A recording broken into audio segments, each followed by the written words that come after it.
Sejumlah kasus kekerasan berujung pembunuhan melibatkan oknum prajurit TNI marak terjadi. Meski banyak diantaranya dilatari ekonomi, tapi tidak seluruhnya bermuara pada faktor kesejahteraan prajurit yang dianggap kurang. Sejumlah kasus kekerasan berujung pembunuhan berlatar persoalan ekonomi ataupun asmara melibatkan oknum prajurit TNI marak terjadi. Kasus-kasus kebelakang, penembakan terjadi di kawasan res area kilometer 45 Tol Tangerang Merak.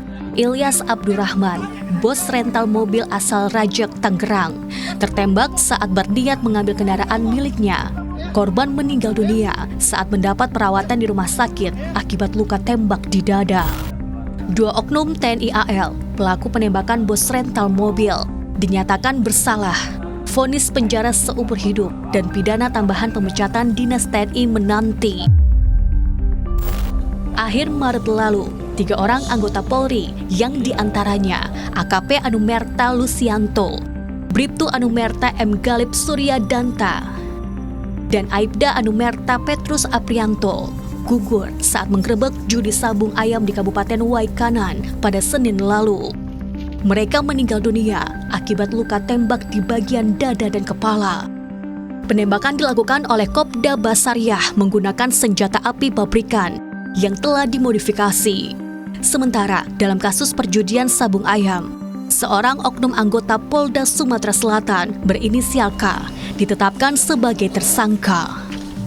Tak jauh kasus penembakan anggota polisi berlalu, muncul kembali kasus yang melibatkan oknum TNI. Berawal dari ditemukannya Juwita, seorang jurnalis wanita meninggal di tepi jalan kawasan Gunung Kupang, Banjarbaru. Diduga tutup usia karena kecelakaan tunggal. Belakangan terungkap jika korban bukan meninggal lantaran kecelakaan, namun dibunuh kekasihnya sendiri. Seorang oknum TNI AL berinisial J yang berdinas di Balikpapan. Dan lagi-lagi, tak diketahui publik pula motif pembunuhan terjadi. Kasus ini menunjukkan pola bahwa ada prajurit yang terlibat dalam aktivitas ekonomi ilegal. Bisa jadi terlibat sebagai pelaku langsung maupun sebagai pelindung dari bisnis ilegal tersebut. Belum lagi soal pengendalian psikologis dan mental memegang senjata, karena kerap jadi salah satu faktor pendorong kekerasan. Belum lagi transparansi hukum. Undang-Undang Nomor 34 Tahun 2004 mengamanatkan tentara harus tunduk pada peradilan militer ketika berkenaan dengan tugas kemiliteran. Tapi semestinya jadi lain cerita jika terkait tindak pidana umum.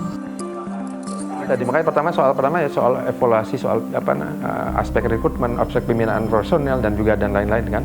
Dan yang penting juga ya, penegakan hukum secara internal. Penegakan hukum kan razia kan bagian dari penegakan hukum. Tapi penegakan hukum yang lain di bidang lain harus juga dilihat gitu kan.